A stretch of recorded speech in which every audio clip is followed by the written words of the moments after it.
शिखरवाणी YouTube channel में आपका स्वागत है। हम बात कर रहे हैं प्रधानमंत्री नरेंद्र मोदी राज की हर उपलब्धि पर ऐसे ही हंगामा क्यों। आइए सुनते हैं। राजनीति भी बड़ी अजीब होती है। मुकाबला नहीं कर पाओ तो चेहरे पर कालिख पोतना शुरू कर दो। प्रधानमंत्री नरेंद्र मोदी की सरकार के काम और निर्णयों को लेकर इसी प्रकार की रणनीति विपक्ष ने अपना रखी है। विपक्ष तो छोड़िए, इसी प्रकार की रणनीति का सहारा ही हमारे धर्म के सबसे बड़े पदों पर बैठे शंकराचार्यों को भी लेना पड़ा है। मोदी की सरकार आने के बाद के कुछ निर्णयों पर ध्यान आकर्षित करते हैं। धारा 370 को समाप्त करने का निर्णय हुआ तो कश्मीर जल जाएगा, कोई झंडा उठाने वाला भी नहीं बचेगा। जब सीएए का निर्णय हुआ तो देश को सर पर उठा लिया गया, जबकि उस कानून का भारत के नागरिकों से कोई संबंध ही नहीं था, लेकिन आंदोलन हुआ और सड़कें जाम कर दी गईं। यही स्थिति कृषि कानून के उन 3 बिलों की भी बना दी गई।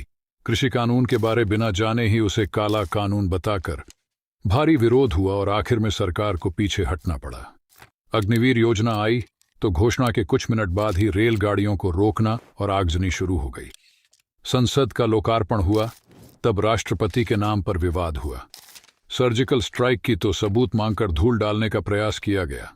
अर्थव्यवस्था का उछाल हजम नहीं हुआ तो महंगाई का विषय सामने रखकर विवाद पैदा करने का प्रयास किया गया।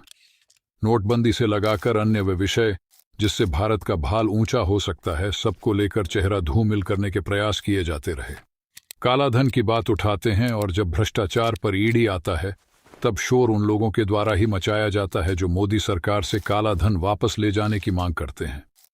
इन सभी मामलों से यह प्रमाणित होता है कि मोदी सरकार का मुकाबला करने की स्थिति में विपक्षी नेता नहीं है, तो उनका चेहरा धूमिल करने का प्रयास ही उनका विकल्प है।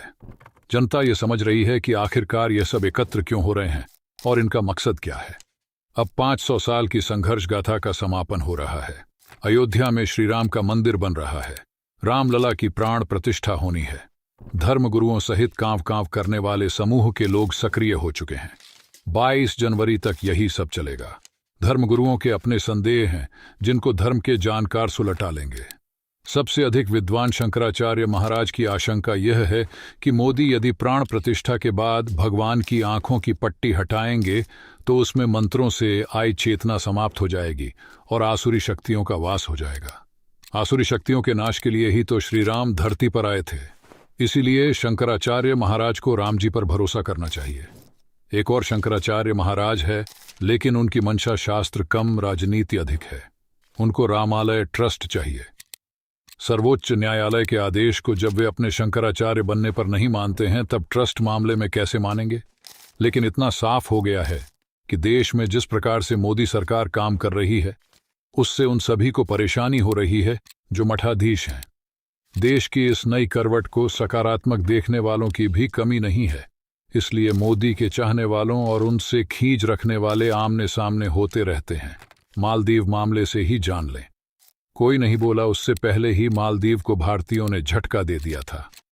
इस वीडियो को लाइक करें, साथ ही शिखरवाणी यूट्यूब चैनल को देखने के लिए सब्सक्राइब करें और बेल आइकन को दबाना न भूलें।